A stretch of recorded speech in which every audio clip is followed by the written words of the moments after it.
Bonjour à toutes et à tous, soyez les bienvenus chez l'écrivain, le podcast où l'écriture est à portée de votre main. Je suis Maude et comme chaque semaine, je réponds à une question que vous m'avez posée sur les réseaux sociaux et qui concerne l'écriture.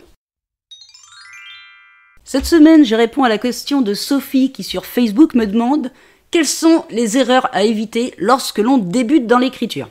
Sophie, c'est simple, il y a 3 grandes erreurs à éviter lorsqu'on débute dans l'écriture.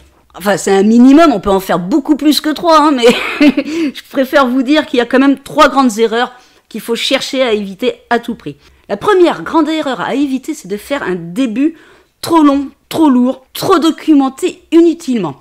Vous allez perdre ainsi votre lecteur. Vous savez que le début, alors faut pas que ça soit non plus trop rapide, mais il faut que le lecteur rentre rapidement dans votre histoire, ce qui fait que il va falloir que vous arriviez à trouver le juste équilibre entre un début de roman qui explique, mais qui n'en dit pas trop, qui n'est pas alourdi par des détails inutiles en début de livre. Je vous rappelle que vous avez quand même tout votre livre, toute votre histoire pour développer certaines choses. Donc, essayez pas de tout développer dans le début de votre livre. Donc, première chose à éviter, c'est des débuts trop longs, trop lourds et trop documentés.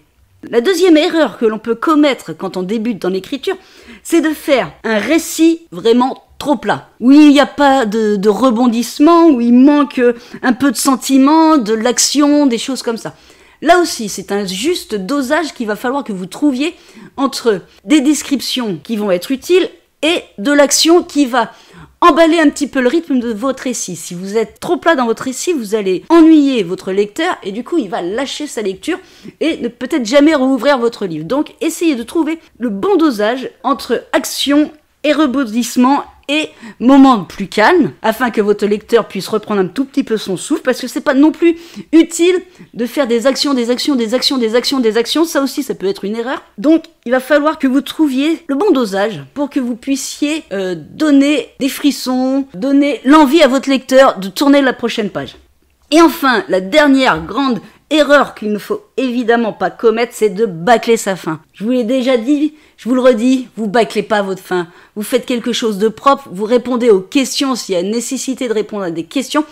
Vous en ouvrez certaines si vous avez envie de créer d'autres tomes, une suite à votre premier roman. Si vous n'en avez pas de suite, vous refermez. Donc vous faites une fin fermée et vous répondez à toutes les questions, que votre lecteur ne se dise pas mais pourquoi il y a telle chose à un moment dans le livre et on n'a pas la réponse à la fin. Et en petit bonus, je peux aussi vous dire que au niveau des personnages, une erreur qu'il faut éviter, c'est de faire des personnages vraiment trop parfaits. Les personnages trop parfaits vont du coup manquer de relief. Ils vont avoir que des qualités, donc ils vont passer pour faux. Vous voyez, le lecteur va pas pouvoir s'identifier à votre personnage principal ou non, mais il va se dire, c'est juste pas possible, quelqu'un de parfait comme lui. Donc, essayez de lui créer des qualités, ça il en faut, mais aussi des défauts, aussi des petits, des peurs, des choses comme ça, afin que le lecteur puisse s'identifier au mieux à votre personnage, parce que dans la vraie vie, personne n'est parfait, donc même votre héros ne doit pas être parfait. Voilà Sophie, ce que je pouvais te dire sur les erreurs à éviter lorsque l'on débute dans l'écriture. Voilà pour la réponse de la question de cette semaine. Si vous avez envie d'apprendre l'écriture ou de développer un peu votre style, je vous offre une formation, tout ça gratuitement. Vous trouverez le lien en description de ce podcast. Si vous avez envie de me poser une question sur l'écriture, n'hésitez pas à me contacter sur les réseaux sociaux. Sinon, je vous retrouve la semaine prochaine pour la réponse à une nouvelle question. En attendant, bonne écriture à toutes et à tous et prenez soin de vous.